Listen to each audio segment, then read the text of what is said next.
Hi guys, welcome back to our channel. ഇന്നത്തെ recipe ഒരു പഴം നിറച്ചതാണ്. അപ്പോൾ എല്ലാവർക്കും അറിയാവുന്നതാണ് പഴം നിറയ്ക്കുന്നത്. ഇത് ഞാൻ കുറച്ച് വെറൈറ്റി ആയിട്ട് ഒന്ന് ചെയ്ത് നോക്കിയതാണ്. അപ്പോൾ എനിക്ക് നന്നായിട്ട് ടേസ്റ്റ് തോന്നി. അപ്പോൾ നിങ്ങളുടെ മുന്നിൽ ഒന്ന് ഷെയർ ചെയ്യാമെന്ന് വിചാരിച്ചു. അപ്പോൾ നമുക്ക് വീഡിയോയിലേക്ക് പോയാലോ. അപ്പോൾ ഇതിനു വേണ്ടി ഞാൻ കുറച്ച് പഴം എടുത്തിട്ടുണ്ട്. ഒരു 5-8 കായ്പഴമാണ്. നല്ല പാകത്തിന് പഴുത്ത പഴമാണ്. ഇങ്ങനെ പാകത്തിന് പഴുത്ത പഴമാണെങ്കിൽ നല്ല ടേസ്റ്റ് ഉണ്ടാകും. അപ്പോൾ നമുക്കൊരു പാൻ അടുപ്പത്ത് വെച്ച് അതിലേക്ക് കുറച്ച് നെയ്യ് ഒഴിച്ച് കൊടുത്തിട്ടുണ്ട്.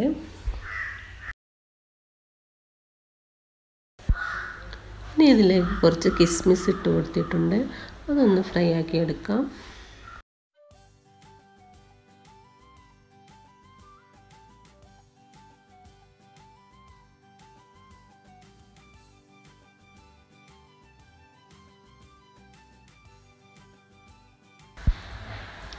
ഇനി ഇതിലേക്ക് ഞാൻ ഒരു മുറി തേങ്ങ ചിരകിയത് ഇട്ട് കൊടുക്കുന്നുണ്ട്.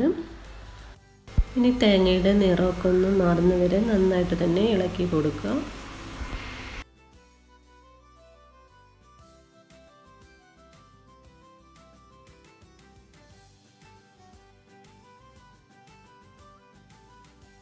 അപ്പോൾ തേങ്ങ ഇവിടെ മൂത്ത് വന്നിട്ടുണ്ട്. അതിലേക്ക് ഇനി ഞാൻ കുറച്ച് ശർക്കര ഇങ്ങനെ ചീകി എടുത്തിട്ടുണ്ട്. അത് ഇതിലേക്ക് ചേർത്ത് കൊടുക്കാം.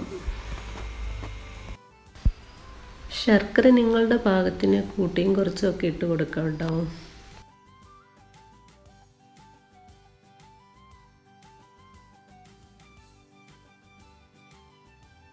ഇനി ഇത് കുറച്ച് കടലപ്പരിപ്പാണ്. അത് നന്നായിട്ട് കുക്കറിലിട്ട് വേവിച്ചെടുത്തതാണ്. അത് ഇതിലേക്ക് ഇട്ട് കൊടുക്കാം.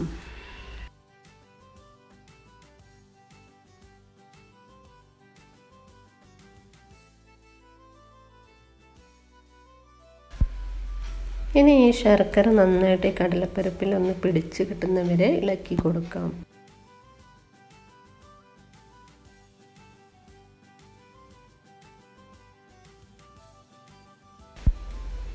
ഇനി ഫ്ലേവറിന് വേണ്ടി കുറച്ച് ഏലക്കാപ്പൊടി ചേർത്ത് കൊടുക്കുന്നുണ്ട്.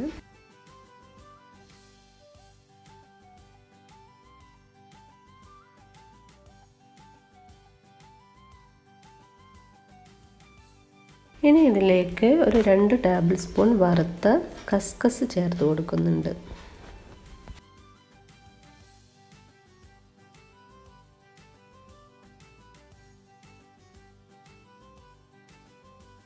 അപ്പോൾ ഇത് നമ്മുടെ പഴത്തിലേക്ക് വേണ്ടിയുള്ള പണ്ടൊക്കെ ഇവിടെ റെഡി ആയിട്ടുണ്ട്. ഇനി ഫ്ലെയിം ഓഫ് ആക്കാം.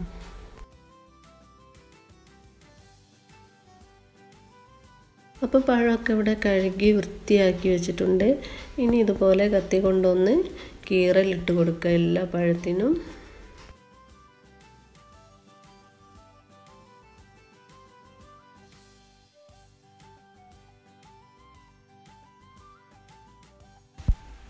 ഇനി ഓരോ പഴത്തിൻ്റെ ഉള്ളിലേക്കും പണ്ടം നിറച്ച് കൊടുക്കാം.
ഇതാ എല്ലാ പഴവും ഞാനിങ്ങനെ നിറച്ച് വെച്ചിട്ടുണ്ട്.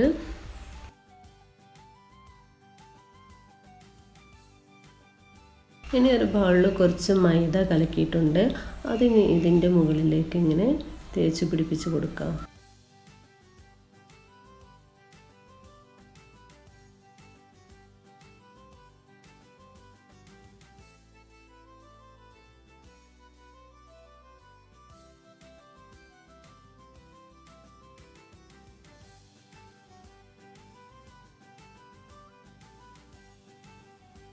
ഇനി ഇത് ഫ്രൈ ചെയ്തെടുക്കാം. അതിനുവേണ്ടി ഞാൻ പാനിലേക്ക് ഓയിൽ ഒഴിച്ച് കൊടുത്തിട്ടുണ്ട്.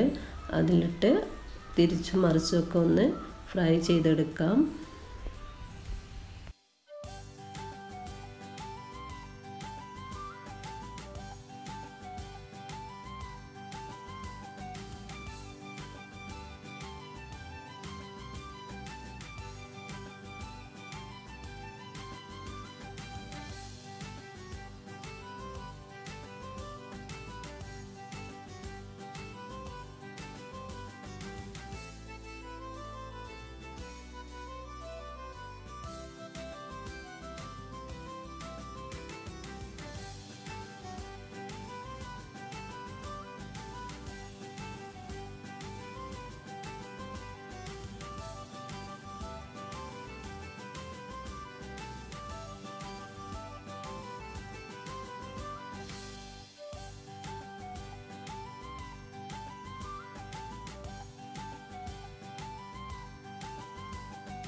അപ്പോൾ ഇതാ എൻ്റെ പഴം നിറച്ചതൊക്കെ ഇവിടെ റെഡി ആയിട്ടുണ്ട്. അപ്പോൾ നിങ്ങളും ഇങ്ങനെ വെറൈറ്റി ആയിട്ടൊന്ന് ചെയ്ത് നോക്കുക, ഇഷ്ടപ്പെടും. അപ്പോൾ എൻ്റെ ഈ വീഡിയോ ഇഷ്ടപ്പെട്ടാൽ എന്തായാലും ഒന്ന് ലൈക്കും കമൻറ്റും ചെയ്യുക. അതുപോലെ സബ്സ്ക്രൈബ് ചെയ്യാത്തവരുണ്ടെങ്കിൽ ഒന്ന് സബ്സ്ക്രൈബ് ചെയ്യുക. ഇനിയും വീണ്ടും ഇതുപോലുള്ള വീഡിയോ ആയിട്ട് ഞാൻ വരുന്നതായിരിക്കും. അതുവരേക്കും ബൈ.